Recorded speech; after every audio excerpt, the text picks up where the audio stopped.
Le récit de Younous. Les exégètes ont dit qu'Allah a envoyé Younous aux habitants de Niniwa, dans la région de Mosul. Il les appela à Allah, mais ils le traitèrent de menteur et persistèrent dans leur mécréance et opposition. Lorsque cela lui parut insupportable, il les quitta et leur promit l'arrivée du châtiment après 3 jours. Lorsqu'il les quitta et qu'ils virent la venue du châtiment, Allah mit dans leur cœur le repentir et le retour vers lui, et ils regrettèrent ce qu'ils avaient fait à leur prophète. Ils se vêtirent de peau noire, séparèrent chaque bête de ses petits, puis invoquèrent Allah, crièrent, s'humilièrent et reconnurent leur pauvreté devant lui. Hommes, femmes, filles, garçons, tous pleurèrent, même le bétail et les montures invoquèrent. Les chamelles blatérèrent, les vaches meuglèrent et les moutons bêlèrent. C'était un moment prodigieux et terrifiant. Par sa puissance, sa force, sa compassion et sa miséricorde, et sa clémence, Allah leur épargna et détourna de le châtiment, qui était imminent et les recouvrait comme la pénombre de la nuit. C'est pour cela qu'Allah dit « Si seulement il y avait eu une cité qui ait cru au moment de voir le châtiment, et à qui sa croyance est ensuite profitée. » C'est-à-dire, as-tu vu parmi les peuples qui sont passés, une cité qui ait cru dans sa totalité? Cela montre que cela ne s'est jamais produit, et au contraire. Et nous n'envoyons pas d'avertisseurs dans une cité, sans que les plus aisés n'aient dit « Nous ne croyons pas au message avec lequel vous êtes envoyés. » Si ce n'est le peuple de Younous, qui lorsqu'ils eurent cru, nous leur enlevâmes le châtiment d'ignominie dans la vie présente, et leur donnâmes jouissance pour un certain temps. Autrement dit, ils ont tous cru. Les exégètes ont divergé en 2 avis sur le fait de savoir si leur foi leur sera utile dans l'au-delà et si cela les préservera du châtiment de l'au-delà, comme ils ont été préservés du châtiment dans ce bas monde. Le plus plausible, à la lecture des textes, est que cela leur sera utile, et Allah est plus savant. Comme il dit, lorsqu'ils eurent cru. Il dit aussi, ensuite, nous l'envoyâmes comme prophète vers 100 000 hommes ou plus. Ils crurent et nous leur donnâmes jouissance de la vie pour un temps.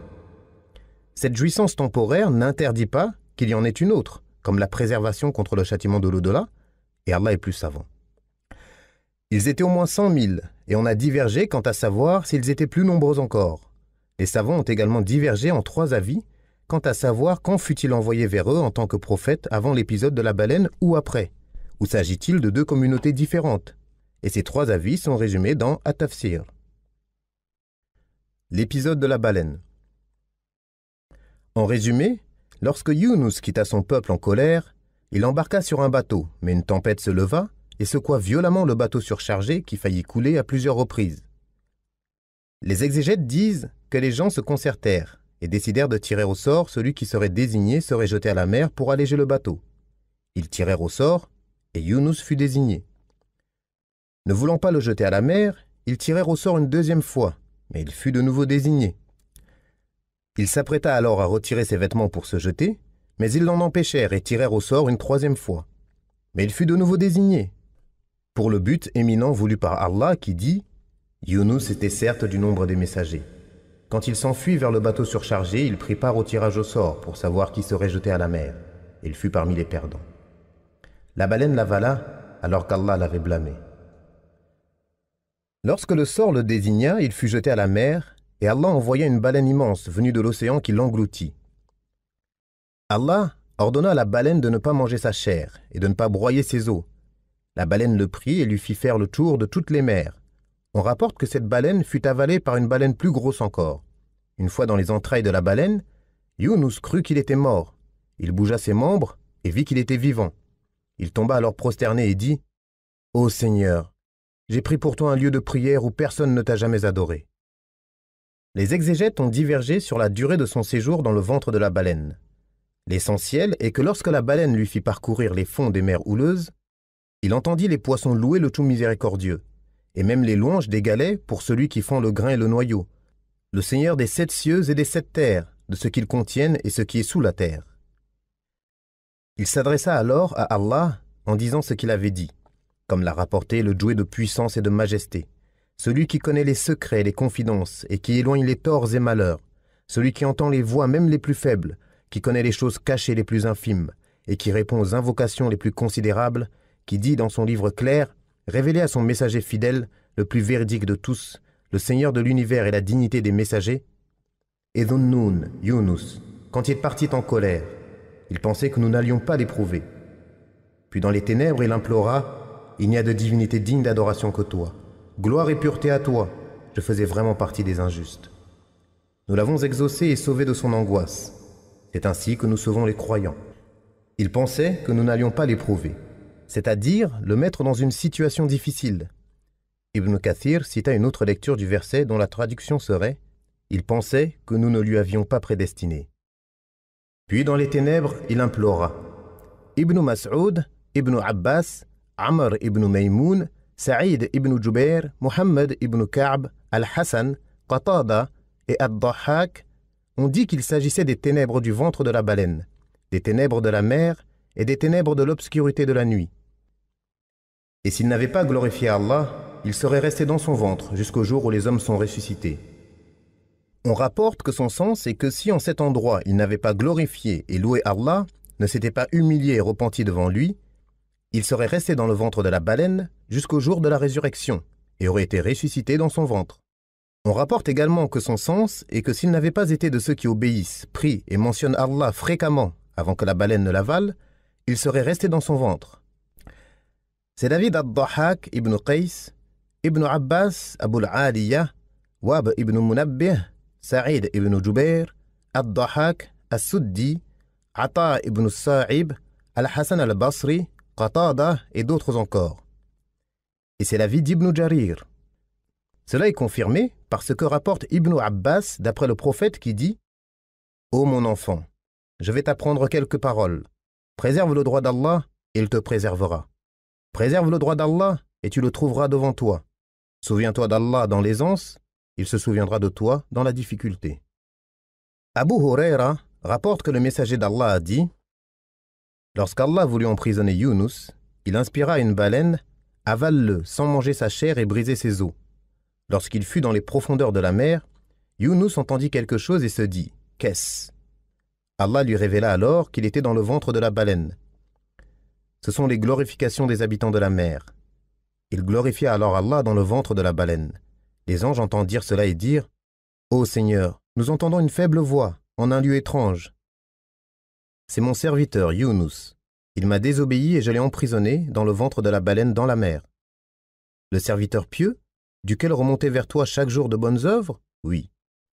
Ils intercédèrent pour lui, et Allah ordonna à la baleine de le rejeter sur une terre déserte, malade, comme le dit Allah. C'est ce qu'il a dit, alors qu'Ibn Abi Hatim rapporte, d'après Anas ibn Malik, on a attribué ce hadith au messager d'Allah. Lorsque le prophète d'Allah, Yunus, voulut invoquer Allah dans le ventre de la baleine, il dit « Ô Allah, il n'y a de divinité digne d'adoration que toi. Gloire à toi, j'étais du nombre des injustes. » Son invocation entoura le trône, et les anges dirent « Ô Seigneur, nous entendons une voix faible mais connue, provenant d'un lieu étrange. Vous ne savez pas qui c'est? Non, Seigneur, qui est-ce? C'est mon serviteur, Yunus. Ton serviteur Yunus, dont les bonnes actions ne cessent d'être élevées vers toi et dont les invocations sont exaucées? Ô Seigneur, ne feras-tu pas miséricorde à celui qui agit ainsi dans l'aisance en le délivrant de la difficulté? Si, bien sûr. Il ordonna alors à la baleine de le rejeter sur une terre déserte.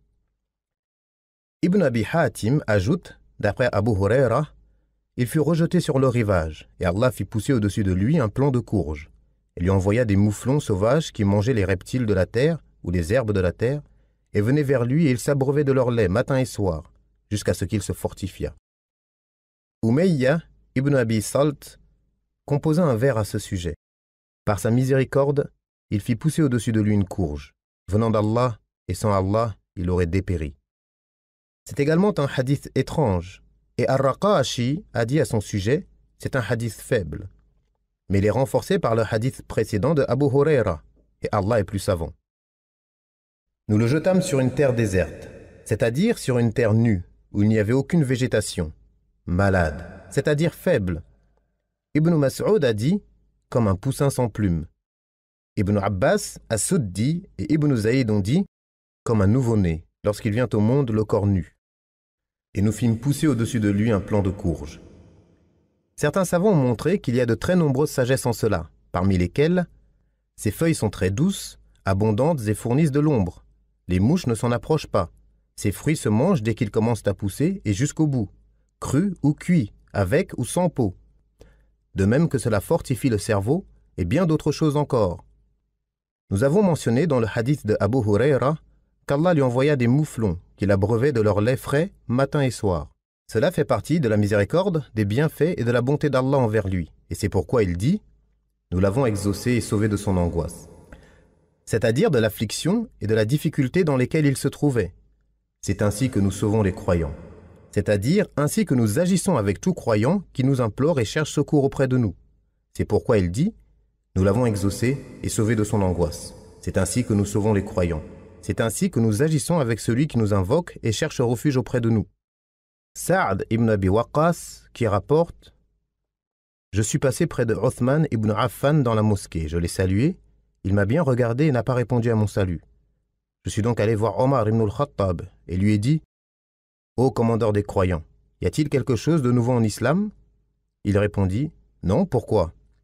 Rien si ce n'est que je suis passé devant Uthman dans la mosquée, je l'ai salué, il m'a bien regardé et n'a pas répondu à mon salut. Omar fit donc venir Uthman et lui dit « Qu'est-ce qui t'a empêché de répondre au salut de ton frère ?» Il répondit « Je n'ai pas fait ça. » Je répondis « Si, tu l'as fait. » Et nous en sommes arrivés à jurer tous les deux. Puis Uthman se souvint et dit « Si, qu'Allah me pardonne, tu es passé devant moi à la mosquée, alors que je me rappelais d'une parole que j'ai entendue du messager d'Allah. Et chaque fois que je m'en souviens, mon cœur et ma vue se voilent. Je vais te dire de quoi il s'agit. Le messager d'Allah s'adressait à nous lorsqu'un bédouin vint et l'occupa. Le messager d'Allah se leva et je le suivis. Lorsque je vis qu'il rentrait chez lui, j'ai frappé la terre de mon pied, et le messager d'Allah se retourna en disant « Qui est-ce ? Abu Ishaq ?»« Oui, ô messager d'Allah. Que veux-tu ? Rien par Allah, si ce n'est que tu nous parlais lorsqu'un bédouin vint t'occuper. »« Oui, de l'invocation de Dhunnun, Yunus, lorsqu'il était dans le ventre de la baleine et qu'il dit « Il n'y a de divinité digne d'adoration que toi. Gloire et pureté à toi, je faisais vraiment partie des injustes. » Aucun musulman n'invoque son Seigneur de cette manière sans qu'Allah ne l'exauce. Les mérites de Yunus. Allah dit « Yunus était certes du nombre des messagers. » Allah le cite ainsi parmi les nobles prophètes dans les sourates An-Nisa et Al-An'am. Abdullah ibn Mas'ud et Ibn Abbas rapportent « Il ne convient à personne de dire « Je suis meilleur que Yunus ibn Matta ». Ibn Kathir cite ensuite quelques chaînes de transmission de ce hadith, dont la dernière version également rapportée par Al-Bukhari. Et je ne dis pas que je suis meilleur que Yunus ibn Matta. Cette formulation appuie un avis concernant le sens de ce hadith. Il ne convient à personne de dire « Je suis meilleur que Yunus ibn Matta », c'est-à-dire qu'il ne convient à personne de se prétendre meilleur que Yunus. Et selon l'autre avis, il ne convient à personne de me préférer à Yunus ibn Matta, comme il est dit dans certains hadiths « Ne me préférez pas aux autres prophètes et à Yunus ibn Matta ».